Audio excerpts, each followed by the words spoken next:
जब भी आप एक एलआईसी पॉलिसी लेते हैं या कोई प्राइवेट इंश्योरेंस कंपनी की पॉलिसी लेते हैं एजेंट के थ्रू, तो आपको मैं कुछ टिप्स देना चाहूँगा जो आपके लिए हमेशा फ़ायदेमंद रहेंगी। और इसका फ़ायदा अधिकतर तब मिलेगा जब आप मौजूद नहीं रहते तो। मैं ईश्वर से कामना करता हूँ कि आपकी उम्र लंबी हो, लेकिन समय का भरोसा नहीं होता। तो ये बोलना ज़रूरी है कि अगर आप लाइफ़ इंश्योरेंस पॉलिसी ले रहे हैं, तो उसका जो अंडरराइटिंग प्रोसेस है, वो प्रॉपर होना चाहिए। अंडरराइटिंग एक ऐसा टेक्निकल शब्द है जो हो सकता है आप लोगों के लिए नया हो। अंडरराइटिंग के तहत 2 टाइप के अंडरराइटिंग्स होते हैं, एक होता है फाइनेंशियल अंडरराइटिंग, एक होता है मेडिकल अंडरराइटिंग।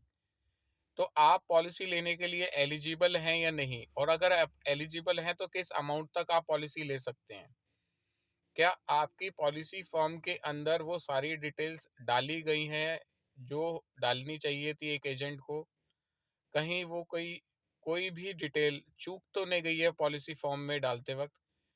तो बेटर ये होगा कि आप जब भी पॉलिसी लेते हैं तो पूरे फॉर्म पे सारी डिटेल्स खुद भरें या अपने एजेंट की मदद से भरें और उनसे पूछें कि कौन कौन से कॉलम जो भी हमने खाली छोड़े हैं, इनका पर्पस क्या है कि हमने इनको ब्लैंक छोड़ा है। और फॉर्म की जो भी एक कॉपी है, आप बॉन्ड के साथ उनसे मांगें और अपने परिवार को दें। साथ में अपने एजेंट की डिटेल्स, जैसे कि उनका घर का एड्रेस या ऑफिस का एड्रेस, उनका मोबाइल नंबर, उनका ऑल्टरनेटिव मोबाइल नंबर, यदि उनका फ़ोन नंबर फ्यूचर में अवेलेबल नहीं रहेगा, तो वो किस तरीके से आपसे संपर्क कर सकते हैं, या आपकी गैर मौजूदगी में आपका परिवार उस एजेंट से कैसे संपर्क स्थापित कर सकता है। साथ ही अपनी ब्रांच के बारे में जानें, जिस भी ब्रांच से आपने पॉलिसी ली है। मैं मुख्यतः देखता हूँ कि जब भी मैं लोगों से मिलता हूँ, वो मेरे से बोलते हैं कि हमने एलआईसी की पॉलिसी ले रखी है। जब मैं नई पॉलिसी की बात करता हूँ, तो मैं उनसे एक ही सवाल करता हूँ, आपने कौन-सी पॉलिसी ले रखी है? तो आप जानकर हैरान होंगे कि 95% लोगों को नहीं पता होता उन्होंने कौन-सी पॉलिसी ली है। तो जब लोगों को यही नहीं पता कि उन्होंने पॉलिसी कौन-सी ली है, तो ये तो बात दूर की रह जाती है कि फॉर्म पे जो डिटेल डाली गई है, वो प्रॉपर भरी गई थी या नहीं भरी गई थी एजेंट द्वारा। अगर एजेंट ने प्रॉपर डिटेल नहीं भरी और यदि आपको कुछ हो गया, तो आपके परिवार को पैसा कौन दिलवाएगा?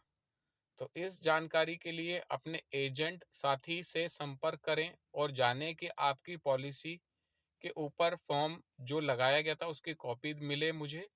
और साथ में जब भी आप नई पॉलिसी लें, तो हो सके तो ब्रांच में साथ जाइए अपने एजेंट के। अगर कैश पेमेंट रहेगा तो आपको तकलीफ नहीं होएगी कैश पकड़ाते वक्त एजेंट के हाथ में।